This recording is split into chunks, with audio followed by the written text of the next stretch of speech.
C'est l'heure de vous mettre au parfum des informations d'ici et d'ailleurs. Bonjour à tous, voici les titres.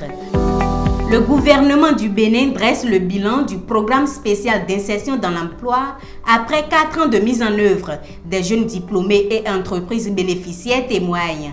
Un jeune étudiant jugé par la Cour de répression des infractions économiques et du terrorisme criette pour piratage de plusieurs comptes bancaires.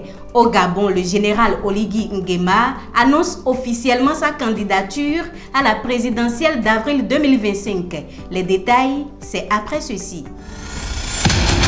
La Cour de répression des infractions économiques et du terrorisme criette a ouvert hier lundi 3 mars le procès d'un jeune homme accusé d'avoir escroqué plusieurs étudiants par le biais de fausses annonces de recrutement et du piratage des comptes bancaires. Il lui est reproché d'avoir pris possession des comptes bancaires de plusieurs autres étudiants dans lesquels il aurait réussi à soustraire des fonds, des faits qu'il a niés devant le juge. Son procès est prévu pour 8 avril 2025. Le gouvernement du président Patrice Talon a récemment dressé le bilan du programme spécial d'insertion dans l'emploi PSIE. Après 4 ans de mise en œuvre, plus de 7000 jeunes ont été insérés dans 1668 entreprises à travers le pays. Les détails dans cet élément.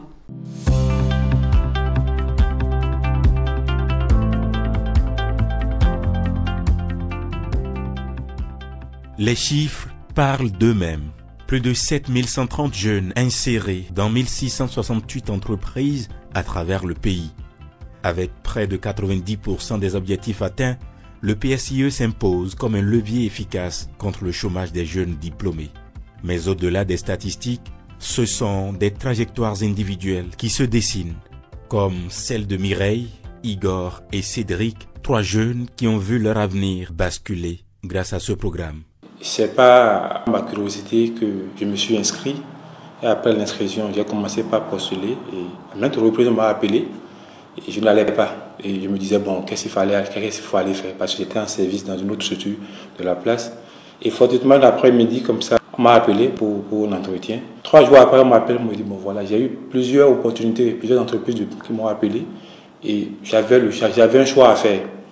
Et le choix s'est porté sur SDP. Je me suis retrouvé ici en 2022. C'est grâce à PSIE que pour moi particulièrement, l'insertion professionnelle a été réelle. C'est vrai, j'ai eu à travailler à la cour d'appel, mais c'était pas sur une longue période et c'était pas vraiment ce que je pratique ici. On est aujourd'hui 70 collaborateurs au sein du cabinet. Sur les 70, 11 ont été recrutés via le PSIE et dès le départ, dès la création de l'entreprise. Sur les 11 recrutés, 8 ont été embauchés et 3 sont toujours en contrat PSIE qui ça va finir dans 3 ou 4 mois et ces 3 seront également embauchés. Donc c'est 100% des allocateurs que nous avons reçus via le programme PSIE qui ont été recrutés par l'entreprise et qui me donnent entièrement satisfaction. Grâce à ce programme, j'ai pu hausser mon niveau de vie. J'ai quitté quand même un salaire qui était minimum ou bien un salaire de base pour arriver à un salaire conséquent qui me permet aujourd'hui de pouvoir subvenir à mes besoins. C'est vraiment une bonne initiative ce programme. Et ce programme, on peut le dire fièrement, a permis par exemple à nous, notre entreprise, de mettre sur le marché béninois des solutions numériques. Et à l'instar, par exemple, comme dans les pays de la Silicon Valley et tout, de la Silicon Valley aux États-Unis et tout, des entreprises comme la nôtre ont pu développer des solutions comme Barostrat, comme Prunel, comme des applications de gestion de fermes avicoles complètes qui tournent aujourd'hui au Bénin et même dans la sous-région grâce au soutien du PSIE. Si le PSIE affiche des résultats prometteurs, tout n'est pas parfait. L'un des défis majeurs reste l'inadéquation entre les formations suivies et les besoins réels du marché du travail. Pour y remédier, le gouvernement a renforcé l'orientation professionnelle et la formation des bénéficiaires. Aujourd'hui, nous avons des systèmes de formation où les entreprises participent. On appelle ça de l'alternance. À un moment donné, il faut donner l'opportunité à la personne en formation d'aller dans l'entreprise de façon réelle et de découvrir ce dont on parle. Et ça, c'est en cours, à ma connaissance, cette réforme est en cours dans notre pays, ça va se généraliser et nous aurons besoin de la bonne volonté des entreprises de participer à la formation des jeunes parce que l'école, l'université, les centres de formation ne peuvent pas tout faire. En donnant aux jeunes les moyens de s'insérer durablement, le PSIE est un investissement sur l'avenir. Le torchon brûle au sein du Conseil national des supporters du Bénin. À 18 mois de la fin du mandat de l'équipe dirigée par Léopold Douankou, la bataille pour la succession fait déjà rage au sein du 12e homme des Amazones et Guépa béninois. Que se passe-t-il réellement au sein du CNSB? Élément de réponse dans ce reportage de Herman Amégan.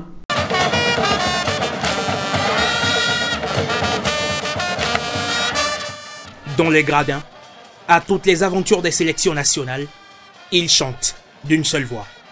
Une symphonie que des intérêts personnels tentent de briser. C'est une guerre de succession aux multiples ramifications qui secoue le Conseil national des supporters du Bénin.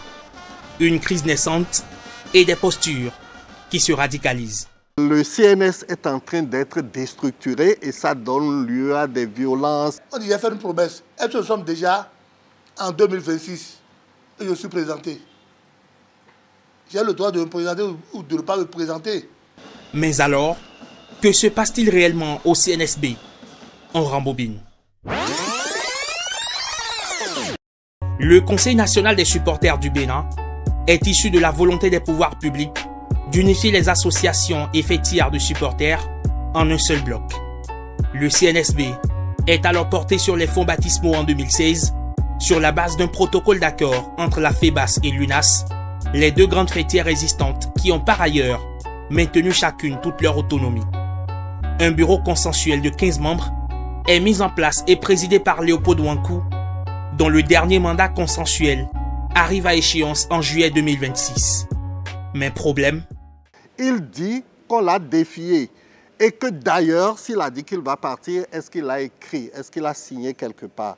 Les autres se sont levés, ont dit non.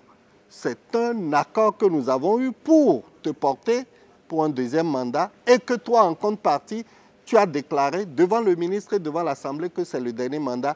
Le conflit est né là. Cette lecture n'est pas partagée par le camp de l'actuel président qui persiste et signe. Au cours de l'âge, j'ai été clair. J'ai dit de m'aider, de m'accompagner à laisser une maison digne du nom.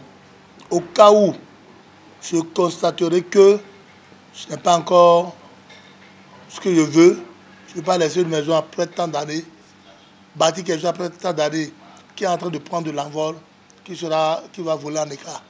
Mais le comportement de certains ont fait que, comme ce n'est pas dit dans les textes qu'après tant d'années, je ne peux plus rester, c'est déjà un acquis. À l'heure actuelle, le protocole d'accord qui consacre le CNSB est mis à l'index. Il y a lieu de revoir les tests, tranche le préfet du littoral qui s'est saisi du dossier. Il a initié une rencontre avec les divers acteurs et selon le compte rendu de la séance, Alain Oronla a indiqué des directives, notamment la mise en place d'un comité de 5 membres qui aura pour mission la relecture des statuts du CNSB, l'enregistrement officiel et rapide des tests et l'organisation d'une assemblée générale élective. Parmi les protagonistes au cabinet du préfet, l'actuel président était absent. C'est la veille qu'on nous a appelé de venir. Bon, il a dit que je suis pris et je ne pouvais pas être là.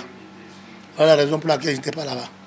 L'implication du préfet sonne peut-être le glas d'une crise qui aurait pu priver les athlètes béninois de soutien, de l'avis des experts du droit. Une seule solution se présente aux acteurs en conflit.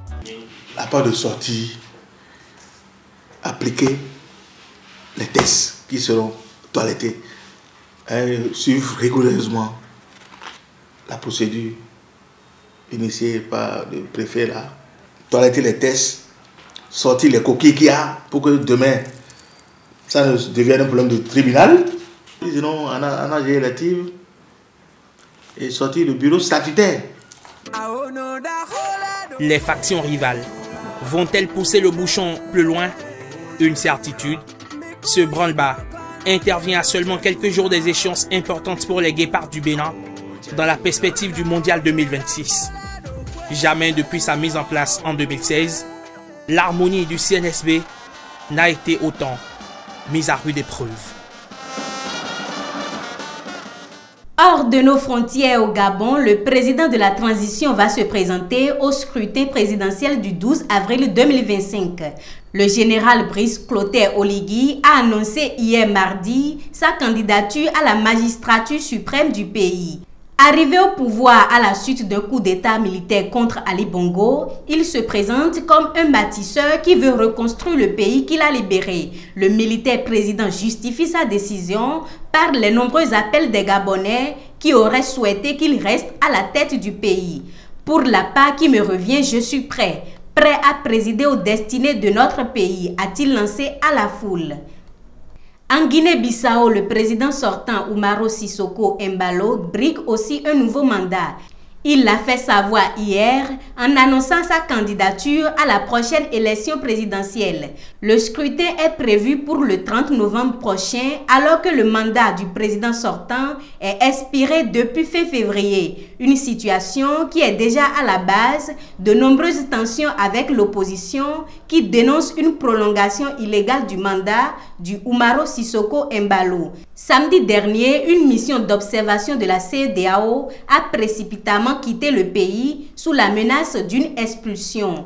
Le président Sissoko emporte l'entière responsabilité. Cette mission, c'est moi qui ai donné l'ordre d'expulsion. C'est moi qui les ai chassés d'ici, a-t-il déclaré, avant d'ajouter que son pays n'est pas une république bananière. Le ministre de la Jeunesse et de l'Éducation physique camerounaise, Mounouna Foutsou, a été sauvagement bastonné par des jeunes hier à Bruxelles. Accompagnés de l'ambassadeur du Cameroun en Belgique, ils ont été attaqués violemment par des miliciens anti-régime de Yaoundé alors qu'ils sortaient de l'hôtel Le Plaza à Bruxelles. Sur les vidéos largement diffusées sur les réseaux sociaux, on peut voir une dizaine de personnes s'en prendre physiquement aux officiels camerounais. Pour le moment, aucune déclaration officielle n'a été faite sur l'incident. En République démocratique du Congo, la situation sanitaire inquiète. Le pays, déjà confronté à une épidémie de la variole du singe et à un conflit armé persistant dans l'Est, fait face à l'émergence de nouvelles maladies inexpliquées. Face à cette menace, les autorités congolaises, en collaboration avec l'Organisation mondiale de la santé, ont dépêché à la mi-février une équipe d'experts sur le terrain. Leur mission, identifier l'origine de ces cas et contenir la propagation de la maladie. Les tensions avec Kiev étaient déjà palpables, mais désormais, c'est l'impasse totale. Washington marque un coup d'arrêt. L'administration Trump gèle l'aide militaire à l'Ukraine. L'annonce révélée lundi par une source anonyme de la Maison-Blanche a rapidement été suivie d'une prise de position du vice-président américain qui a justifié la mesure. Suivez plutôt. Les Américains disent « nous ne voulons pas financer la guerre indéfiniment ». Donc la seule chose qui est dans l'intérêt des États-Unis, de la Russie, de l'Ukraine, de l'Europe, c'est de mettre fin à cette affaire. Et en fait, le président adopte une perspective très réaliste et dit que cela ne peut pas durer éternellement. Nous ne pouvons pas financer cette affaire pour toujours. Mesdames et messieurs, c'est la fin de ce journal. Retrouvez en direct sur AC2 Télévision, AC2TV.bj, la grande édition de journal tous les jours à 13h, 16h, 20h, 23h, 3h et 7h du matin.